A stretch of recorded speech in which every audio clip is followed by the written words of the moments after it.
The physical reality we humans live in, commonly called the Matrix, is a specially designed experiment, set up by the Queen of Orion. As an experiment, it comes with a certain rule set that is in many ways tailor-made for this particular 3D reality. Some things work and can be accomplished here, while other things don't work. For example, we humans can't suddenly grow wings and start flying. It's not built into the rule set of this reality. There are also other rules that are to be followed. For example, we all have free will of choice, and the outcome of the experiment is for souls to graduate and be able to leave this reality. The rules that were set up need to be respected, and some of them we have no other choice than to follow because the rule set prevents us from doing certain things, such as growing wings and fly. However, those who are part of this experiment can, if they are so inclined, bend the rules to a certain degree and still abide to them. The AIF overlords have become experts in doing this, and they have done some of it out of necessity for the sake of their own survival. We will now take the opportunity to connect a few more dots pertaining to how the overlords came into situations that required them to bend the rules to the extreme, hoping they will get away with it. As mentioned before, Enki and his fallen angels from Orion and elsewhere, having been granted to continue the experiment here on Earth after the Titan War and the invasion of the solar system, were obligated to let graduated souls leave the Matrix and move on to Orion, and at first, the invaders abided to this rule, souls were sent back. However, because Enki, Marduk, and the other rebels had greater plans, which included invading Orion and overthrow the Queen and Khan Enlil, they decided that they actually needed the more insightful souls to remain here, souls who were otherwise ripe to graduate, in order to enhance their own experiment and plans. Therefore, they held on to these souls, and no souls were sent to Orion for a period of time. In order to keep these graduating souls within the Matrix, the overlords had to come up with a plan without breaking the rules of the Matrix, primarily the law of free will. The idea of spreading narcissism on the planet eventually came up. The plan they formed was designed as follows: the human elite, the AIF assigned rulers of the Matrix, were to start traumatizing the population in line with certain patterns. This could be in form of wars, conflicts, threats, restrictions, famine, starvation, and many other things. Understanding how the human mind works, they realized that this would fragment the soul, which was also what happened. Then, when these traumatized souls died, they were lured into the tunnel of light and programmed to return to new incarnations. But first, the overlords stripped these traumatized souls of their fragments, which they used in order to feed the Matrix and themselves, and the rest of the fragments were stored to be reused to create narcissists, who don't have a genuine soul, but exist of fragments from different discarnate souls. These soulless beings were then sent to Earth to further traumatize the population. Because time is not an issue for the overlords, who live more or less forever, they could afford that it would take longer for human souls to evolve by being further traumatized. In fact, this was the purpose with this plan. By using our own soul fragments to mirror our own behavior and use it against us, they could both traumatize us and feed off of us at the same time and use the narcissists as our catalysts. This means that after having been subjected to trauma, we can also use our abusers as catalysts to learn more about ourselves and free ourselves from their influence. Once we realize what is going on and stop responding to the abusers and turn to self-healing processes, then, slowly, humans can evolve and eventually graduate. The benefits the overlords gain from this is that they can feed from it, and they are able to keep human souls within the Matrix for a longer period of time. However, the Orions soon started wondering why the overlords didn't send back graduated souls anymore, and they put pressure on the AIF, who then felt that they needed to do something. Instead of sending graduated souls to Orion, they decided to send either discarnate narcissists or severely wounded souls back to the Queen, souls the Overlord couldn't feed off anymore. This was a clear breach of the agreement between the rebels and the Orion Empire, and it was not accepted. The AIF justified their action by telling Orion that because they were obligated to send souls back to the Empire as a payback from the experiment, and no souls were currently graduating, they felt they needed to send something. They also said that as soon as there were souls graduating, they would definitely send them. For a while, the Orions decided to wait things out to see what would happen. In the meantime, the overlords continued to manipulate the rule set in order to get as much as necessary out of their own experiment. Soon enough, the AIF stopped sending any souls back because they concluded that they had use for all souls, even the damaged souls and the Narcissists. When the Empire realized that no souls at all returned, they stripped the overlords of their avatars and quarantined the solar system. Stripped of their avatars, the AIF became desperate, and now they were even more dependent upon us for their own survival because they could no longer produce any life energy of their own. In addition, they were still obligated to send graduated souls back to Orion, and they'd better make it happen. This was something the overlords had no intention to do. They needed us all for their own survival. In order to be able to move around at all, they gave technology to human scientists, so they could create artificial bodies for them that would be half biological and half machine.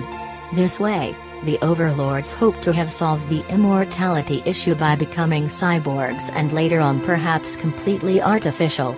However, they still needed to feed from humans in order to get energy supply because they were also disconnected from the central fire and could no longer draw any creative energy from there in order to maintain themselves, while we humans could and can. This is when the invaders introduced their twisted perspective on karma. By doing so, they figured out that they could keep souls here forever. If Orion would become impatient, they could say that humans need more time and that we humans have more to learn because we keep messing things up for ourselves. This didn't go over well with the Queen. She understood that the rebels now had found a roundabout way to keep the human soul group trapped here without having to send anyone back. Hence, she demanded that the debt had to be paid in full instead of in increments, or the overlords would have to take the consequences and run out of energy supply. The choice was theirs. They either would start letting souls graduate naturally and the overlords would then get a fair trial in Orion, or they could refuse and take the entire experiment with them into a hell dimension, assigned to them by the Queen, a dimension from where there is no return. In their pride and hunger for revenge on the Empire for having been thrown out of there during Lucifer's rebellion, the rebels decided to continue their experiment and discard the Queen's ultimatum.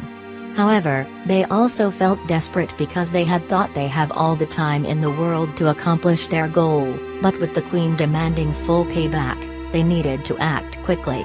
This is why we can see how technology, artificial intelligence, and the singularity are being pushed so strongly in today's world.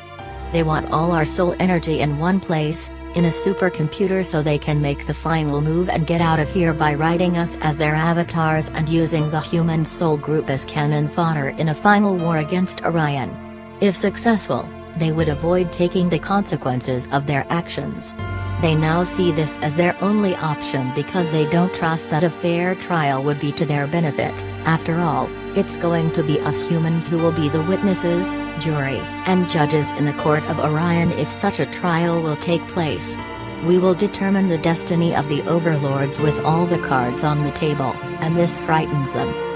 The above is the most possible overview scenario of what has happened here in the Matrix since the invasion, and this is where we stand today.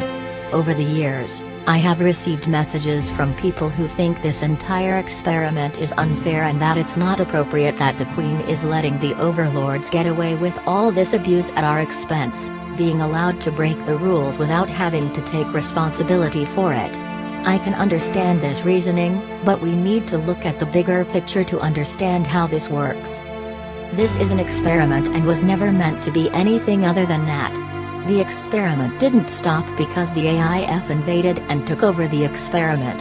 The experiment continues up to this day. The entire idea was to create an environment where souls have absolute free will to handle whatever situation comes up. The Queen wanted to see if souls can survive and graduate from a harsh planetary environment and come out from it with more wisdom, compassion, and love. Anyone is allowed to operate freely within the rule set. The overlords have probably not broken these rules, although it's been fairly close sometimes, and if they have broken the rules, we humans will be the judges of that because we have the first-hand experiences. It might be tempting for the Queen to terminate the experiment right now, but if she does, she is doing it because it's getting harsher to the point where the experiment might fail, but she also might think that this is not a good enough reason. No one, including her, knew from the start how this was going to turn out because we got free hands, and the whole point is that it shouldn't be predictable, or the entire experiment would be useless. The possibility of failure is part of the experiment. Another thing to remember is that when the Queen decided to set up this experiment, she didn't pick souls at random to do this for her, she did it herself.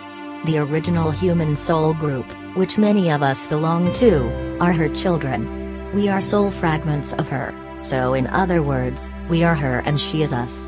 Whenever we suffer, she suffers, and when we thrive, she thrives.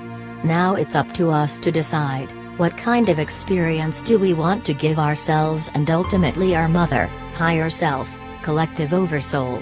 Do we want to give up and let the overlords take all the blame while doing nothing, or do we want to accept the situation exactly the way it is at this point in time and do something about it, so that we and in extension the Queen herself, will get a good outcome from this? Do we want to learn from this, reintegrate, and return to the Ka with all this wisdom and power we have gained and still can gain while still remaining here? Or do we want to continue being slaves to the overlords and eventually end up in the singularity just so we ultimately join them in the hell dimension? Remember that if we go down with the rebels, it's not just us going down, it's also the soul splinters of the Queen herself because we are her. She knew this was going to be tough, so therefore, she didn't expect anybody else but her to experience this, and that's what we are doing now, as parts of her. However we look at this, the responsibility to succeed is up to us and no one else. We have the choice to either graduate or to succumb. It sounds desperate, but that's the reality of the situation we are in today.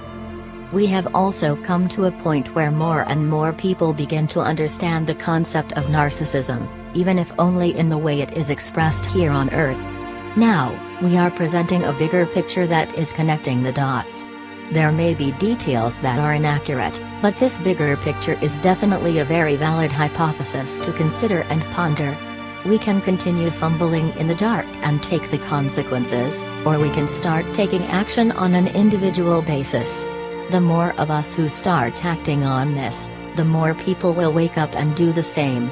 By being examples and change our perspective and our vibrations, we influence a lot of other people, both in our immediate environment and on a distance. We are all connected and others will follow. Although the overlords introduced narcissism for selfish reasons because they wanted supply and to delay the outcome of the experiment, they were right about that. We humans can use their own project to our favor. This is particularly true now when we can see through their agenda.